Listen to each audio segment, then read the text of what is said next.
이제는 세 분의 발제자를 차례대로 모시도록 하겠습니다.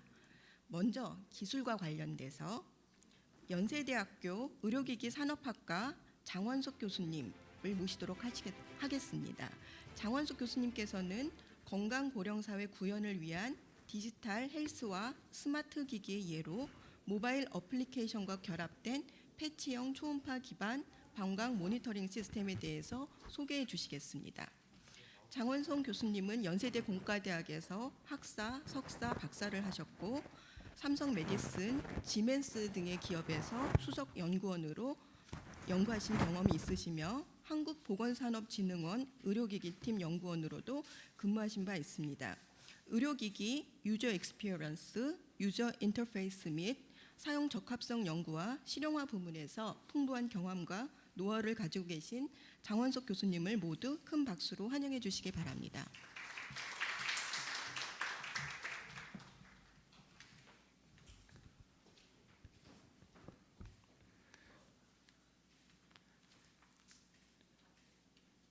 안녕하십니까. 지금 소개받은 의료기기 산업학과 장원석입니다. 제가 매풀 전산천 명예교수님 기념학술대회 초대를 해주셔서 학장님께 진심으로 감사하다는 말씀드리고요. 그동안은 간호대학이 조금은 거리감이 있는 그런 건물이었었는데 최근에 한 2번, 3번 방문하면서 이제는 조금은 가까운 느낌을 좀 받고 있고요.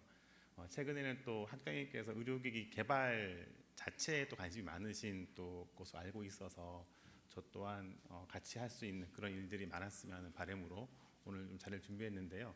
사실은 이제 대상 분들이 어떤 분들이 잘 몰라서 일단 제가 지난 주말에 대략적인 발표 내용을 전달해 드렸고요.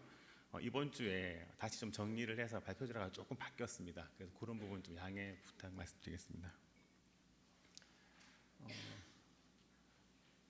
워낙 잘 알고 계시겠지만 인구가 점차적으로 늘어나는 거는 누구나 알고 있죠. 근데 수치로 봤더니 벌써 70억이 되었고 10년 주기로 해서 거의 10억씩 70억, 80억, 90억 인구가 늘어나는 그런 상황은 제가 또 이번 기회를 통해 다시 한번 확인을 했습니다.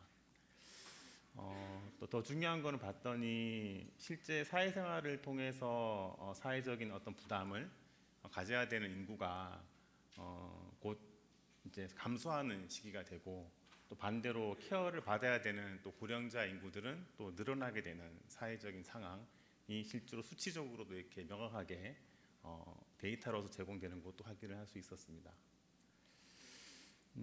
관련해서 여러 가지 만성질환자 수도 증가하고 있죠. 하나가 아니라 둘, 셋 복합적으로 만성질환 환자들이 늘어나고 있고 거기에 따른 사망자 수도 당연히 증가하고 있는 상황으로도 확인을 했습니다. 실제로 데이터를 좀 봤더니 1개 이상의 만성질환자를 가진 인구의 수가 중국, 인도 다음으로 가는 인구 수준으로까지도 랭킹을 자리 잡고 있는 것으로도 확인을 좀 했습니다. 이건 의료 비용인데요. 의료 비용도 마찬가지 상황입니다. 늘어나고 있는데 어떻게 늘어나고 있냐 하면 실제 GDP라고 하는 경제적인 발전 증가율 보다가 의료 비용이 더 증가폭이 더 높은 상황을 알 수 있겠고요. 소득이 낮은 국가나 소득이 높은 국가나 관계없이 증가하고 있고요. 심지어는 소득이 높은 국가에서는 증가율이 거의 2배, GDP 성장률이 2배까지도 성장하고 있다는 것도 알 수 있어서 의료 비용에 대한 부담은 국가별로 앞으로 더 증가할 것으로 예상을 좀 하고 있습니다. 아마도 그 증가폭에 대한 원인이 인구의 증가일 것이고요. 또 고령자 인구의 증가, 또 만성질환자에 대한 증가가 아마 의료 비용의 큰 원인이 되는 것으로 얘기가 되고 있습니다. 실제 FDA에서 좀 정의를 내려놓은 부분인데요. 디지털 헬스를 하게 되면 실제로 산업적으로는 명확한 정의가 되어 있지 않습니다. 하지만 FDA에서는 이렇게 좀 보고 있습니다. 모바일 헬스, 그다음에 헬스 IT, 웨어러블 디바이스, 텔레메디슨, 개인 의학 이런 식으로 해서 카테고리를 좀 정리를 하고 있고요. 디지털 헬스에 따라서 나온 여러 가지 디바이스들, 기술들 이 기존의 뭐 진단이라든가 치료를 조금 더 정확하게 또 개인 맞춤형 진단을 할 수 있는 치료를 할 수 있는 그런데 많은 포텐셜을 가지고 있다라고 기대를 하고 있고요. 관련된 기술로서는 여전히 뭐 컴퓨팅 플랫폼을 기반을 하고 있고 그다음에 연결성 어디서나 어디에서나 할 수 있는 그런 이제 기술들, 그다음에 소프트웨어 기술들, 그다음에 가장 중요하다고 볼 수 있는 센서 기술들. 이 센서가 작고 성능이 좋아야 디바이스의 성능이 좋아지는 거기 때문에 센서 기술에 대한 기술력이 어떻게 보면 스마트 헬스케어, 디지털 헬스케어의 가장 중요한 요소라고 저는 생각을 하고 있고요. 그러다 보니까 이런 기술로 인해서 그동안의 의료 서비스를 제공할 때 있어서의 비효율성도 많이 줄어들게 되었고 접근성도 좋아지게 되었고 그다음에 코스트 비용도 절감하게 되었고 여러 가지 의료 서비스에 대한 퀄리티도 좋아질 수밖에 없었고 거기에 따라서 의학적인 발전도 조금 더 개인 맞춤형으로 갈 수 있는 그런 기반이 되지 않았을까라고 하는 그런 생각을 합니다. 실제로 유럽이나 미국 국가에서도 보면 디지털 헬스에 대한 비용을 굉장히 많이 투자를 하고 있습니다. 유럽 국가 같은 경우는 아시겠지만 EU라고 하는 공동체 조직이잖아요. 한 25개 국가 정도가 개인의 정보가 서로 공유가 돼서 어느 국가를 가더라도 처방도 될 수 있고 또 개인 헬스 데이터가 공유가 돼서 처방 진료도 받을 수 있는 그런 정도까지의 어떤 그 법적인 제도를 마련하고 있다고 하고요. 또 언어적인 장벽을 또 무너뜨려야 하기 때문에 그 ES에 대한 데이터에 대한 언어적인 호환, 국가별로 상이한 언어를 또 서로 호환할 수 있는 것까지 포함한 비용 투자를 굉장히 많이 하고 있다고 얘기를 하고 있습니다. 또 추가적으로는 시소 질환이라든가 감염성 질환 같은 질환에 대응을 하기 위해서 뭐 1밀리언 지놈이라고 하는 프로젝트도 시작을 해서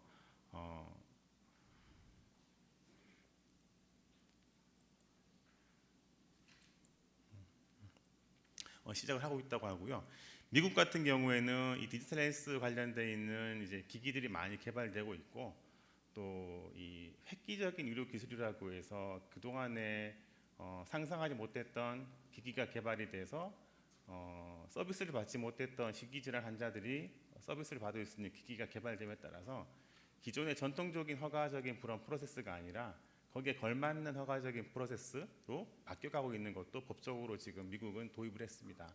특히 소프트웨어 같은 기술 같은 경우는 품목별로 허가를 내주는 게 아니라 제조회사 자체가 허가를 받아서 거기에서 생산되는 기기들은 소프트웨어들은 별다른 추가적인 허가 프로세스 없이 판매가 될 수 있고 또 판매를 통해서 리얼월드 데이터를 축적을 해서 그 기기에 대한 어떤 그 발전적인 모습으로 활용할 수 있는 것까지도 허용하는 그런 허가의 제도도 개선되고 있습니다. 우리나라도 곧 도입하는 걸로 알고 있고요. 아마 한국에서는 아마 삼성전자 등과 같은 몇 개 소프트 회사들이 이런 프로세스에 미국 FDA로부터 승인을 받은 걸로 제가 알고 있습니다. 결국에는 이러한 패러다임이 바뀌는 이유가 기술적인 발전인데요. 기술적인 발전을 통해서 헬스케어 분야에서 보게 되면 뭐 병원 중심의 치료가 어느 시간대, 어느 장소도 관계없이 서비스를 받을 수 있고 장비도 대형화되었던 장비들이 소형화되고 작게 만들어질 수 있었고 그다음에 일관된 치료 서비스도 개인 맞춤으로 바뀔 수 있었고 이 모든 이런 것이 기술적인 발전에 따라서 이루어질 수 있었다고 얘기가 될 수 있겠고요. 거기에 관련돼서 중요한 기술로서 좀 구분을 해보면 이제 디자인 관점에서 보게 되면 뭔가 핸즈 프리, 이지 오브 유즈의 컨셉이 적용이 돼야 된다라고 하는 중요한 기술적 요소가 좀 제공이 돼야 되고요. 그다음 기술적인 요소로는 뭐냐면 항상 어디서나 연결성이 있어서 서비스를 받을 수 있어야 된다는 거하고 그다음에 어떤 통신 서비스를 통해 항상 이게 사용에 있어서 문제가 없어야 된다는 부분하고 그다음에 상호 호환성 그러니까 내가 애플을 쓰든 삼성 갤럭시를 쓰든 헬스케어 관련된 앱 소프트웨어 서비스를 받을 수 있죠. 그런 상호 호환성들 그다음에 단순 기능이 아니라 뭔가 혼합되고 융합된 퓨전된 멀티펑션의 기능까지 제공이 되는 것이 이런 스마트 기기로서의 어떤 그런 중요한 요소로도 정리가 좀 될 수 있습니다. 그러다 보니까 최근에는 저희가 일반적으로 알고 쓰고 있는 전자회사들 애플, 삼성전자, 마이크로소프트, 구글 이런 회사들이 이제 헬스케어 기기들을 출시를 하고 사업에 투자를 많이 하는 그런 걸 알 수 있겠죠. 뭐 애플워치 같은 경우는 심전도에 대한 진단도 할 수 있고 혈압 SpO2와 같은 산소 포화도 기능도 제공하고요. 갤럭시 워치 같은 경우도 보면 거기 부가적으로 해서 혈압까지도 또 ECG, SpO2까지도 하는 그런 것까지도 최근에 의료기기 허가를 받았죠. 요 관련해서는 최근에 이제 식약처에서도 굉장히 유연하게 대응을 했는데요. 기존에는 이 시계 와치 자체를 갤럭시 와치 자체를 의료기기로 봐야 되냐 말아야 되느냐는 관점에서 이제는 거기 관련된 소프트웨어에 대해서만 이게 의료기기냐 아니냐라고 하는 것의 판단으로 많이 전향적으로 바뀌게 됐죠. 이런 부분들이 디지털 헬스, 스마트 헬스케어 기기들이 발전할 수 있는 큰 계기 전환점이 되지 않았을까라는 생각을 합니다. 관련돼 있는 프로덕트의 종류를 4가지 정도로 좀 구분해 봤는데요. 소개를 받을 때 이제 고령이라고 하는 컨셉을 가지고 이제 발표 자료를 요청을 받았는데 실제로 자료를 조사를 해보면 이제는 이제 고령자라고 하는 그 개념이 선이 사실은 좀 모호한 것 같아요. 요즘 60대, 70대 분 보더라도 사실상 뭐 이렇게 흔히 얘기하는 뭐 할아버지, 할머니라고 부르기에는 너무나 젊은 시대이기 때문에 결국에는 수명이 늘어나고 이렇게 고령자 많아짐에 따라서는 결국에는 꼭 그렇게 선을 그어서 대응할 건 아닌 것 같다. 그래서 제가 이제 4가지 정도로 구분해 봤는데요. 첫 번째는 심장 질환이잖아요. 만성 질환자 중에 가장 많은 것이 심장 질환자일 것이고요. 또 심전도와 같은 그런 데이터 기능을 제공을 한다면 궁극적으로는 관련되어 있는 질환도 환자가 꼭 병원을 가서 진단을 받는 게 아니라 내가 가지고 있는 내가 장착하고 있는 디바이스에서 바로 확인이 가능하고 또한 내가 징후가 있을 때 어떤 기능을 통해서 그러한 거를 확인할 수 있거나 또 의료진과 커뮤니케이션 할 수 있거나 이런 부분들이 가능하다면 굉장히 좋은 디지털 헬스 서비스가 되지 않을까 생각이 들었고 현재는 우리나라 같은 경우는 제한적인 사항이 많죠. 법적인 부분 때문에 도입이 안 되고 있지만 해외 같은 경우 특히 미국만 보더라도 이렇게 다양하게 심전도 관련돼 있는 기능들이 내가 가지고 있는 모바일 기기에서 가능하다라는 거죠. 심지어는 프리벤틱 솔루션이라고 하는 회사 같은 경우는 벤트리큘라 프리머처 비트 같은 것까지도 진단할 수 있고 또 그 데이터가 의료진과 바로 클라우드 서비스를 통해서 서비스가 되고 또 AI를 통해서 또 예측도 할 수 있는 것까지도 환자가 사용자가 서비스를 받을 수 있다고 합니다. 두 번째는 이제 혈당에 관련된 얘기인데 혈당에 관련돼 있는 만성 질환자 많죠. 연령이 이제 올라가면 감에 따라서 또 더 해당되시는 분이 많아지는 상황인데 마찬가지 이제 모바일 기반에서 컨티뉴어스하게 글루코즈의 수치를 확인할 수 있는 거죠. 그러니까 그 혈액을 통해서 내가 필요한 시간대에 수치를 확인하고 관련돼 있는 약을 복용하는 그런 이제 시대에서 이제는 지속적으로 혈당을 측정을 통해서 또 혈당 수치에 따라서 또 인슐린의 그 약물도 자동으로 주입이 될 수 있는 것까지 제공될 수 있는 스마트 헬스 기기가 나오고 있다는 시기이고요. 앞에 발표 자료에 소개해드린 회사들은 이제 대표적인 이 회사들이고요. 메드트로닉 같은 회사는 현재까지는 인베이시브한 방법을 쓸 수밖에 없지만 최소 침수 방법으로 해서 측정을 하고 있고요. 시코어 같은 심플리서티 같은 디바이스 같은 경우는 어떤 환자에게 인슐린에 대한 주입을 주사와 같은 어떤 그런 약간 페인이 따르는 이런 것들을 최소화해서 약물을 주입하고 또 주입할 때 환자에게 인폼을 줘서 정보를 공유할 수 있는 그런 기능까지도 주는 기기가 스마트 기기로서 제공이 되고 있습니다. 이제 세 번째는 그 블레드 모니터링 웨어러블 디바이스인데요. 3가지 정도로 제가 소개해드릴 텐데 첫 번째는 이제 요실금과 같은 환자의 사용 그 사람을 대상으로 하는 그런 기기인데 이거는 요의 양이라든가 이런 것들을 측정하는 게 아니고 휴미디티를 측정을 해서 어떤 요의 상태를 사용자에게 이렇게 모바일을 통해서 알려주는 그런 이제 기능의 디바이스가 있고요. 두 번째, 세 번째 나오는 것들은 초음파라고 하는 기술을 이용해서 실제 요의 양, 블레드에 차 있는 요의 양을 사용자에게 인폼을 줘서 배뇨를 해야 될 시기인지 아닌지를 알려주는 그런 기기가 개발되고 있습니다.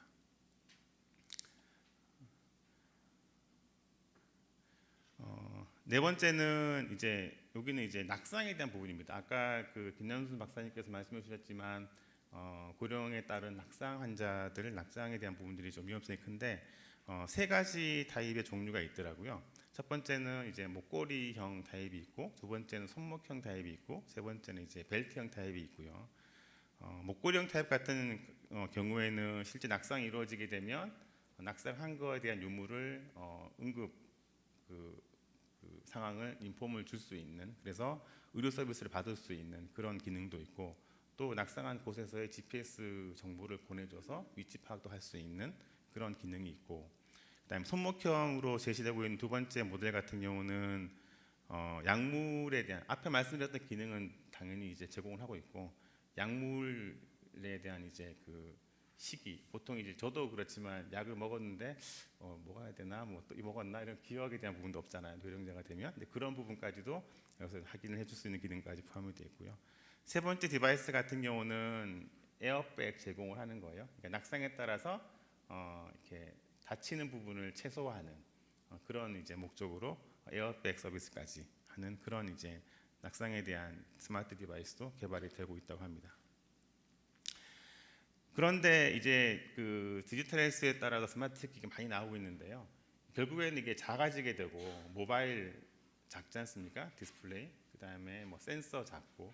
근데 고령자가 이제 나이가 들어감에 따라서 다들 감각 기관도 떨어지게 되고 인지기능도 떨어지게 되고 하다 보니까 사실은 이 유저빌리티에 대한 부분이 굉장히 중요한 시기로 이제 대두가 되는 것 같아요. 그래서 가능한 한 유저에 대한 사용하는 거에 대한 그 사용에 따른 리스크를 줄이고, 왜냐하면 잘못 사용하게 되면 이게 단순 잘못 사용했다가 아니라 본인에게 리스크한 피드백이 될 수 있기 때문에 그런 부분을 최소화할 수 있는 것. 두 번째는 간단한 사용으로도 최종화하는 인텐디드 유즈를 달성할 수 있는 그런 유저빌리티에 대한 관점이 오히려 스마트 기기, 디지털 헬스케어 기기가 나타남에 따라 더 중요하다라고 말씀드릴 수 있을 것 같아요. 그래서 의료기 관점에서 보게 된다 그러면 밑에 IEC 62366이라고 하는 규격이 있습니다. 그래서 이거는 의료기기 개발에 있어서의 유저빌리티에 대한 프로세스를 반드시 지켜야 된다라고 하는 필수 요구 사항입니다. 특히 미국 같은 경우는 전통적으로 이제 리스크가 있는 의료기기 있지 않습니까? 뭐 인슐린 펌프, 인퓨전 펌프, 뭐 디피브릴레이터 이런 것들 중심으로 해서 16개 정도의 품목은 반드시 필수 요구 사항으로 품목이 정의가 되어 있는데, 추가적으로 되는 게 뭐냐, 홈 헬스케어예요. 홈에서 쓴 헬스케어도 이런 유저빌리티에 대한 관점에서 보기에 되게 중요하다라고 FDA는 판단을 해서 홈 헬스케어에서 쓰는 기기들도 유저빌리티 반드시 해야 됩니다. 당연히 이제 저희가 지금 오늘 얘기하는 스마트 헬스케어가 거기에 대부분 해당이 될 것 같아요. 그래서 IC 62366에 따른 유저빌리티 테스트가 단지 필요하다라는 거고요. 여기서 유저빌리티 테스트라는 건 뭐냐면 인텐디드 유즈, 그러니까 의료기기를 개발할 때 목적하는 그 목적이 인텐디드 유즈 인바이러먼트, 사용하는 환경을 대상으로 했을 때 사용자가 잘못 사용을 해서 이게 환자에게 위험을 가한다든가 아니면 사용자에게 위해를 가한다든가 이런 것들을 최소화할 수 있도록 절차를 거쳐서 개발을 해야 된다라고 하는 것이 기본적인 개념입니다. 그래서 저 같은 경우는 이제 회사에 몸담고 있다가 이제 병원 의과대학에 와서 연구 개발을 하고 있는 그 시기에는 사실은 병원이라는 곳이 의료기기를 사용하는 사용자들 중심이지 않습니까? 의사 선생님도 계시고 간호사 선생님도 계시고 또 의공학자도 계시고 해서 연구 개발의 포커싱을 이런 유저빌리티 관점에서 연구를 하는 그런 이제 주제로 지금 지속을 하고 있습니다. 이 부분은 이제 제가 이제 지난주에 전해드렸던 이제 현재 하고 있는 프로젝트 중 하나인데요. 이제 배뇨 관리 그 프로젝트입니다. 그래서 연구재단을 통해서 개발을 하고 있는데, 저희가 이제 배뇨 관리가 필요한 환자들의 군을 조사를 해봤더니 이런 이제 전립선 관련돼서 문제가 생기는 환자분들, 그다음에 신경인성으로 문제가 생긴 환자분들, 세 번째는 이제 소화, 뭐 야뇨증과 같은 이런 이제 소화에게 생기는 이런 문제점들, 크게 세 가지 정도의 그룹으로 구분이 되더라고요. 그래서 이 세 그룹을 가지고 대상으로 해서 어떻게 하면 배뇨 관리를 잘할 수 있을까라고 하는 이제 기기 개발을 저희가 시작을 좀 했습니다. 배경을 좀 봤더니 뭐 국내나 해외나 전 세계적으로 이 배뇨 관련돼 있는 환자 수가 환자라고 느낄 수도 있고 느끼지 못할 수도 있겠지만 요실금 포함해서 굉장히 많은 이제 대상 환자군이 있더라고요. 그래서 저희가 이제 개발을 하게 되었을 때 어떠한 그런 이제 변화, 장점이 있을 것인가를 좀 정리를 해봤는데요.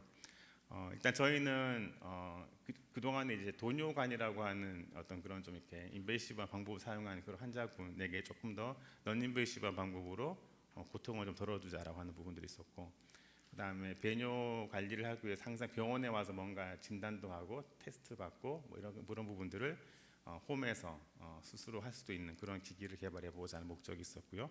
그리고 지금까지 기기들은 약간은 이제 레벨이라든가 어느 정도의 포션 정도의 자기 블레더에 그 정도 양의 그 제공이었다면 저희는 조금 더 구체화된 수치의 값을 제공해 주자라고 하는 목적으로 개발을 좀 했습니다. 그래서 궁극적으로는 좀 이렇게 라이프 퀄리티를 좀 높여보자 하는 그런 이제 입니다.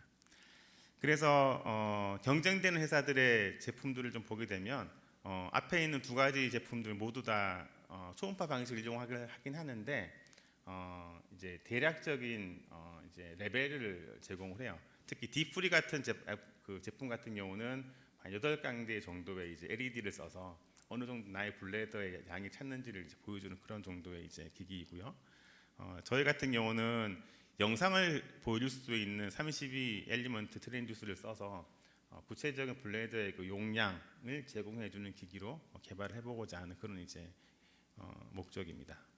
그래서 영상도 제공할 수 있지만 저희는 영상을 제공하는 게 목적은 아니고 수치, 양이 중요하기 때문에 그걸 제공해주겠다라고 하는 목적으로 개발을 하고 있고, 당연히 이제 모바일 어플리케이션이 가능한 센서입니다. 그래서 다음과 같은 이제 그 컨셉이고요.